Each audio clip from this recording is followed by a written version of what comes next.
ನಮಸ್ಕಾರ. ಚಂದ್ರನ ಮೇಲ್ಮೈ ಶಾಂತವಲ್ಲ. ಭೂಮಿಯಿಂದ ನೋಡಿದಾಗ ನಮಗೆ ತಂಪಾದ ಬೆಳಕನ್ನು ನೀಡುವ ಚಂದ್ರ ಶಾಂತವಾಗಿ ಕಾಣ್ತಾನೆ. ಅಲ್ಲಿ ಯಾವುದೇ ವಿಚಿತ್ರಕಾರಿ ಘಟನೆಗಳು ನಡೀತಾ ಇಲ್ಲ. ಎಲ್ಲವೂ ಶಾಂತ, ಸಹಜ, ಸ್ಥಿರ ಅಂತ ನಮಗೆ ಭಾಸಾಗುತ್ತೆ. ದೂರದಿಂದ ನೋಡುವ ಸಮುದ್ರದ ಕೂಡ ದೂರದಿಂದ ನೋಡಿದಾಗ ಸಮುದ್ರ ಕೂಡ ಹೀಗೆ ನಮಗೆ ಕಾಣಿಸುತ್ತೆ.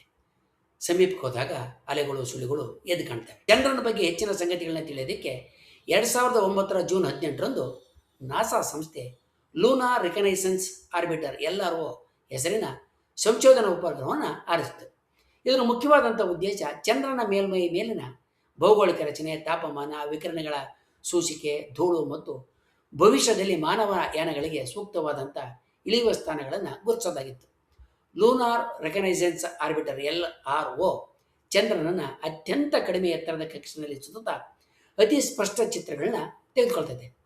ಇದರಲ್ಲಿರ್ತಕ್ಕಂಥ LROC ಅಂದರೆ ಲೂನಾರ್ ರೆಕನೈಸೆನ್ಸ್ ಆರ್ಬಿಟರ್ ಕ್ಯಾಮ್ರಾ ಚಂದ್ರನ ಮೇಲ್ಮೇಲಿನಲ್ಲಿ ಇರ್ತಕ್ಕಂಥ ಕೇವಲ 1 ಮೀಟರ್ ಮಟ್ಟದ ವಸ್ತುಗಳನ್ನ ಕೂಡ ಅಂತರದಲ್ಲಿರ್ತಕ್ಕಂಥ ವಸ್ತುಗಳನ್ನ ಸ್ಪಷ್ಟವಾಗಿ ಗುರುತಿಸಬಹುದು ಮತ್ತು ಚಿತ್ರಗಳನ್ನ ಅತ್ಯಂತ ನಿಖರವಾಗಿ ತೆಗೆದುಕೊಳ್ಳಬಹುದು. ಇದರ ನೆರವಿನಿಂದ ಹಳೆಯ ಅಪೋಲೋ ಇಳಿದ ಸ್ಥಳಗಳು, ಹಾಗೆಯೇ ಹೊಸ ಉಲ್ಕಾಘಾತದ ಗುಂಡಿಗಳು, ಹಿಮ ಇರ್ತಕ್ಕಂಥ ಶಾಶ್ವತವಾದಂಥ ನೆರಳು ಪ್ರದೇಶಗಳು ಇವುಗಳೆಲ್ಲವನ್ನ ಪತ್ತೆ ಹಚ್ಚಲಾಗಿದೆ. LROದ ಮತ್ತೊಂದು ಮಹತ್ವದ ಸಾಧನೆ ಅಂತ ಹೇಳಿದ್ರೆ ಚಂದ್ರನ ಧ್ರುವ ಪ್ರದೇಶದಲ್ಲಿ ಪೋಲನಲ್ಲಿ ನೀರಿನ ಹಿಮದ ಅಸ್ತಿತ್ವಕ್ಕೆ ದೃಢವಾದಂಥ ಮಾಹಿತಿಯನ್ನು ಒದಗಿಸಿದ್ದು. ಭವಿಷ್ಯದಲ್ಲಿ ಮಾನವರು ಚಂದ್ರನಲ್ಲಿ ನೆಲೆಸೋದಕ್ಕೆ ನೀರು, ಆಮ್ಲಜನಕ ಮತ್ತು ಇಂಧನ ಉತ್ಪಾದನೆಗೆ ಇದು ಅತ್ಯಂತ ಉಪಯುಕ್ತವಾದಂಥ ಮಾಹಿತಿಯಾಗಿ ಪರಿಗಣಿಸಲ್ಪಡುತ್ತೆ. ಲೂನಾರ್ ರಿಕನೈಸೆನ್ಸ್ ಆರ್ಬಿಟರು ಚಂದ್ರನ ಮೇಲ್ಮೇಲಿನಲ್ಲಿ ಇತ್ತೀಚೆಗೆ ಗುರುತಿಸಿದಂಥ ಹೊಸದಾಗಿ ರೂಪುಗೊಂಡ ದೊಡ್ಡ ಗುಂಡಿ ಅಂದರೆ ಇಂಪ್ಯಾಕ್ಟ್ ಕ್ರೇಟರು ಖಗೋಳ ವಿಜ್ಞಾನಿಗಳಲ್ಲಿ ವಿಶೇಷವಾದ ಆಸಕ್ತಿಯನ್ನು ಹುಟ್ಟಿಸುತ್ತೆ. ಇದು ಸಾಮಾನ್ಯವಾದಂಥ ಗುಂಡಿಯಲ್ಲ. ಸುಮಾರು 225 ಮೀಟರ್ ಅಗಲ ಇರುವ ಈ ಹೊಸ ಗುಂಡಿ 2 ಫುಟ್ಬಾಲ್ ಮೈದಾನಗಳನ್ನ ಪಕ್ಕದಲ್ಲಿ ತುದಿಯಿಂದ ತುದಿಗಿಟ್ಟಷ್ಟು ದೊಡ್ಡದು.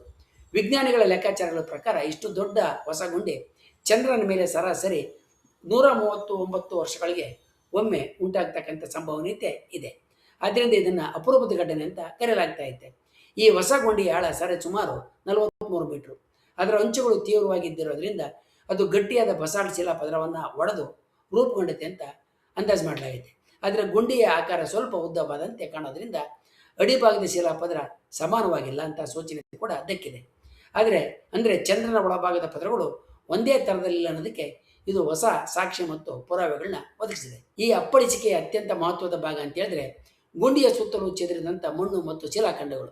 ಚಂದ್ರನಿಗೆ ವಾಯುಮಂಡಲ ಇಲ್ಲದೆ ಇರೋದ್ರಿಂದ ಹೊರಗಡೆಯಿಂದ ಬಂದು ವಸ್ತು ಅಪ್ಪಳಿಸಿರೋದ್ರಿಂದ ಹೊರಚಿಮ್ಮಿದಂಥ ಕಲ್ಲುಗಳು 120 ಕಿಲೋಮೀಟರ್ ದೂರದವರೆಗೂ ಹಾರಿ ಹೋಗಿರ್ತಕ್ಕಂಥ ಗುರುತುಗಳು ಕಂಡುಬಂದಿದ್ದಾವೆ. ಭೂಮಿಯಲ್ಲಿ ವಾತಾವರಣ ಇರೋದ್ರಿಂದ ಸಣ್ಣ ಉಲ್ಕಾಖಂಡಗಳನ್ನ ಅದು ಸುಟ್ಟಾಕುತ್ತೆ. ಆದರೆ ಚಂದ್ರನಲ್ಲಿ ಅಂತಹ ವಾತಾವರಣದ ರಕ್ಷಣೆ ಇಲ್ಲ.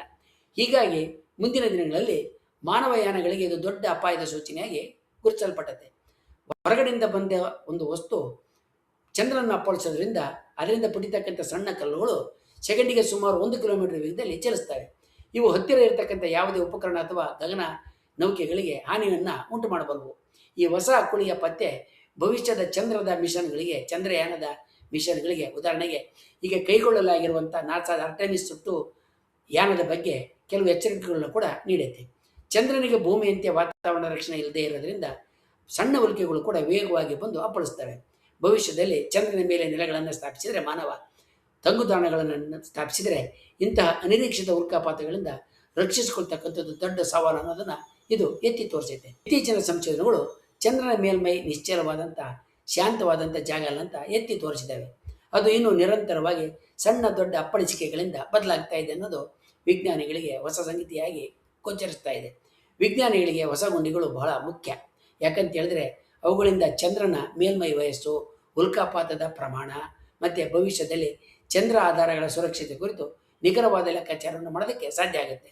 ನಾವು ರಾತ್ರಿ ಆಕಾಶದಲ್ಲಿ ನೋಡುವ ಚಂದ್ರ ಶಾಂತವಾಗಿ ಕಾಣಿಸಿದ್ರು ಕೂಡ ಅದರ ಮೇಲ್ಮೈ ಇನ್ನೂ ಜೀವಂತವಾದಂಥ ಭೌತಿಕ ಪ್ರಕ್ರಿಯೆಗಳ ಮಹಾನ್ ವೇದಿಕೆಯಾಗೈತೆ. ಪ್ರತಿಯೊಂದು ಹೊಸ ಗುಂಡಿಯೂ ಕೂಡ ಸೌರವ್ಯೂಹದ ಚಲನ ಇತಿಹಾಸವನ್ನು ದಾಖಲಿಸುವ ಒಂದು ದೊಡ್ಡ ಅಧ್ಯಾಯ ಆಗೈತೆ. ಎಲ್ಲರೂ ಕೇವಲ ಚಿತ್ರ ತೆಗಿತಕ್ಕಂಥ ಉಪಗ್ರಹ ಅಲ್ಲ, ಅದು ಚಂದ್ರನ ಇಂದಿನ ಚಟುವಟಿಕೆಗಳನ್ನು ದಾಖಲಿಸುವ ಜೀವಂತ ವೈಜ್ಞಾನಿಕ ಕಣ್ಣು ಅಂತ ನಾವು ಹೇಳೋದಕ್ಕೆ ಯಾವುದೇ ಹಿಂಜರಿಕೆ ಇಲ್ಲ. ಚಂದ್ರನ ಕುರಿತಾಗಿ ಇತ್ತೀಚಿನ ವೈಜ್ಞಾನಿಕ ಸಂಶೋಧನೆಗಳು ಹಲವಾರು ಸೋಜಿಗಿನ ಹೊಸ ಸಂಗತಿಗಳನ್ನು ತಿಳಿಸಿದ್ದಾವೆ. ಅವುಗಳನ್ನು ಕುರಿತಾಗಿ ಮುಂದಿನ ಇನ್ನೊಂದು ವಿಡಿಯೋದಲ್ಲಿ ನೋಡೋಣ. ವಂದನೆಗಳು.